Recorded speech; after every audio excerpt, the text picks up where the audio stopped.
রাজনীতির প্রথম কথা কি? রাজনীতির শেষ কথা বলে কিছু নেই। খুন্তেদার বন্ধু খুন্তেদাকে বলল, শোন খুন্তে, তুই এতটাই ইডিয়েট যে যদি ইডিয়েটদের রেস হয় সেখানেও তুই সেকেন্ডই হবি। আমাদের সঙ্গীত গেছে দাঁতের ডাক্তারের কাছে। ডাক্তারবাবু বললেন, মুখ খোলো। ইস, তোমার মুখে এত নোংরা কেন? সঙ্গীত বলল, জানি না, তবে আমাদের রনিদাও একই কথা বলেন। আমার মানি ব্যাগটা অনেকটা পেঁয়াজের মতো, যখনই খুলি চোখ দিয়ে জল বেরিয়ে যায়। খুন্তেদা আর খুন্তেদার প্রেমিকা পার্কে বসে আছে, দুজনের হাতেই পুরনো অ্যালবাম। মেয়েটা বলল, তুমি কখনো হাসোনি না? খুন্তেদা বলল, কেন? কই তেমন কোনো ছবি দেখতে পাচ্ছি না। খুন্তেদা বলল, তুমি কখনো স্নান করোনি না? মেয়েটা বলল, কেন? কই তেমন কোনো ছবি দেখতে পাচ্ছি না। সারা রাত ড্রিঙ্ক করে বাড়ি ফিরে সকালে ঘুম থেকে উঠে একজন মানুষ কি কি করে? এক নম্বর, দৌড়ে গিয়ে আয়নায় নিজের মুখটা দেখে সবকিছু ঠিকঠাক আছে তো। দু নম্বর, মানি ব্যাগটা বের করে দেখে ওটার বর্তমান অবস্থা কি।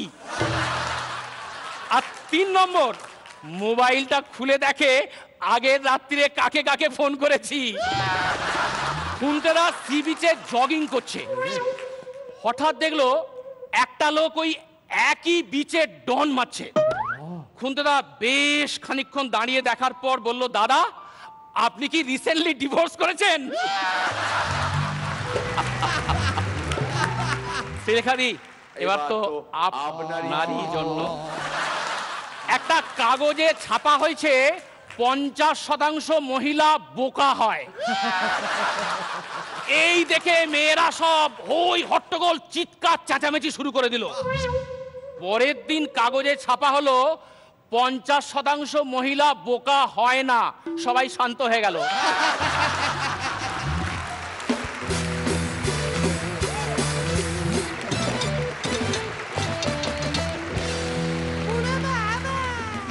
রনিদা, আমার আপনার পারফরমেন্স খুব পছন্দ, এবং আমার কিরকম একটা ধারণা আছে আপনি ওপেনিংয়ে খেলেন বলে আপনি একটু দুর্ভাগ্যের শিকার হন, কারণ মাঝখানে কারো একটা ফর্ম পড়ে এবং তারপরে যার পারফরমেন্স ভালো হয় তারটা আন্ডারলাইন্ড হয়ে যায়।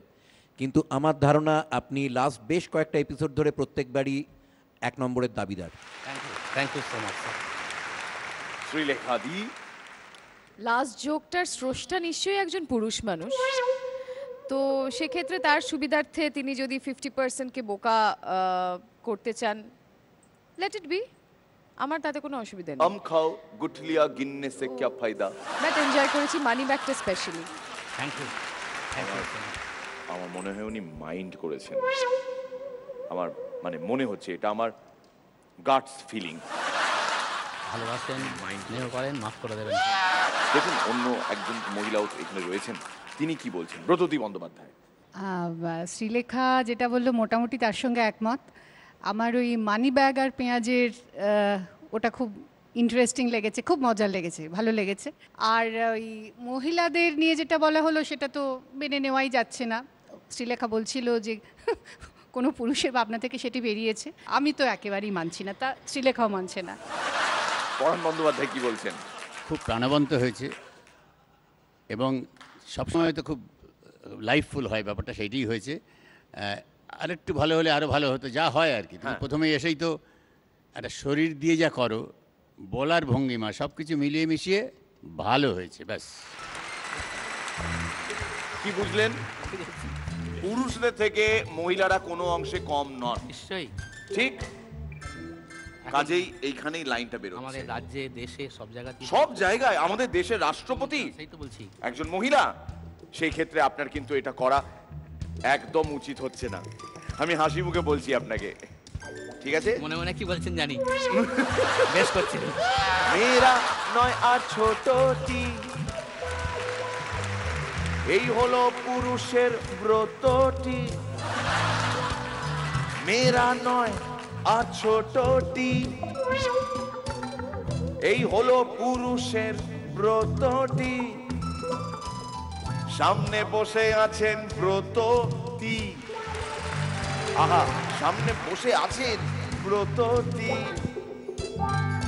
পুরুষের মুখে ফুটে উঠুক মহিলাদের জন্য ব্রজবুলি। তুলি মা, তুলি মা, তুলি মা, তুলি।